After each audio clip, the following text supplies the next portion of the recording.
Natatakot kami sa banta niya sa amin na ididimanda niya kami. 9 years siyang hindi nagparamdam at siyang nakipaghiwalay. Natatakot ako na pati ang pamilya ng partner ko sa banta niya sa amin.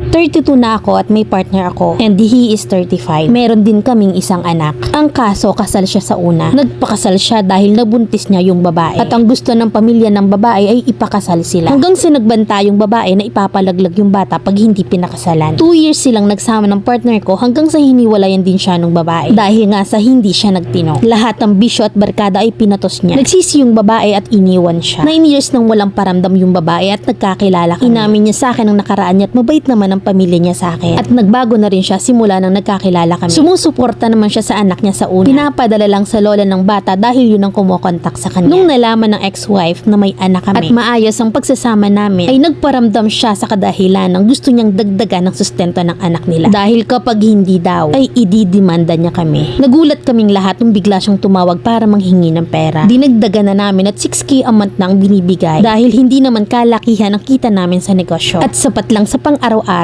Yung 6K ay tuition ng bata at allowance sa sanay hati sila dahil nasa abroad naman siya na nagtatrabaho din. Pero parang ang gusto niya ipaakong lahat sa partner ko. Ang lahat ng gastusin. Tapos kapag hihiramin namin yung bata, may kasama dapat na isa sa pamilya niya. One time gusto sana namin ipasyal ang bata kaso dapat kailangan may take out pa yung bata. Kung ganun palagi at kada hiram sa bata ay ganun ang sistema, mamumulubi kami. Alangan naman na hindi namin pakainin yung kasama ng bata. Hindi ko na alam. Natatakot kami sa banta niya na ididimanda niya kami. 9 years siyang hindi nagparamdam at siya ang nakipaghiwalay. Pero bakit ganun na lang siyang magsalita? Hindi naman pinababayaan ng partner ko yung bata. Natatakot kami na pati ang pamilya ng partner ko dahil sa banta niya sa amin. Please bigyan niyo kami ng advice. Letter sender, Hana ng La Union. In the first place, alam mo na may asawang legal. Kasal. Alam mo na simula pa lang pero kumabit ka pa rin. Sa kwento ni Mr. na ang legal wife ang umalis. Kasi nga in-stress niya intentional. Intended ang legal wife. Grabing lala, kapal lang muka. And then nung makilala ka, pakbo, nagbago. Well, ikaw na, diga? Ganito kasi yan. Kapag ang dalawang tao ay legal na pinag-isa, pasok sila sa conjugal. Yan ay under law ng kasal. Pwera na lang kung may prenup or pirmahan na walang pakialamanan sa napundar ng bawat isa. Sabi mo kasi may business kayo. So siguro yun yung rason bakit nagdidemand siya ngayon. And for additional, na ang legal wife kasi ay entitled din sa sustento. Hindi lang ang anak. Yan ay under law ng kasal. Na ang mag-asawa ay obligasyon ng isa't isa na magbigay ng mutual help and support. Lalo na sa anak. At kahit pahiwalay ang mag-asawa, hanggat hindi napapawalang bisa ang kanilang kasal or hindi namamatay ang isa sa kanila, sila ay mananatiling legal na mag-asawa. At kayo na pumasok sa relasyon nila ay mananatiling kabit at ang magiging anak nyo naman ay illegitimate child. Pero kung nangabit din ang legal wife, amanos, patas ang laban, walang kasuhan. Kasi same sila. Napakabobo naman kung same silang magkasuhan, di ka? Sa sustento ng anak, wala kasing fixed amount about yan. Kasi iba-iba ang case or cost of living. Pero yung sinasabi mo na 6K a month, magkano pa ba yung dinidemand ng legal wife? Kasi alam mo, barya lang yan sa ginawang cause of stress ng partner mo sa legal wife. Binuntes si legal wife, nasabi mo pa sa pilitang pinakasalan na sana hindi na lang. Kasi after ikasal ay ini-stress naman. Kaya naman napilitang bumitaw, diga? Actually, kulang pa yan. Ikaw kaya ang intentionally stressin para bumitaw. Tapos ngayon, kapal ng mukha niyong lumantad, feeling perfect match. Malaki ang ebidensya sa inyo, lalo't nagsasama kayo sa isang bubong at may anak kayo. Actually, sa hirap ng buhay ngayon, uso na yan. Ginagamit ng legal wife pang blackmail ang karapatan niya. Better consult or seek professional advice. Para naman ready kayo. Kaya paalala lang, alamin niyo muna kung may asawa or wala. Baka sa huli makatagpo kayo ng matching, tuso at matalinong legal wife. So mamili na lang, kulong or tulong.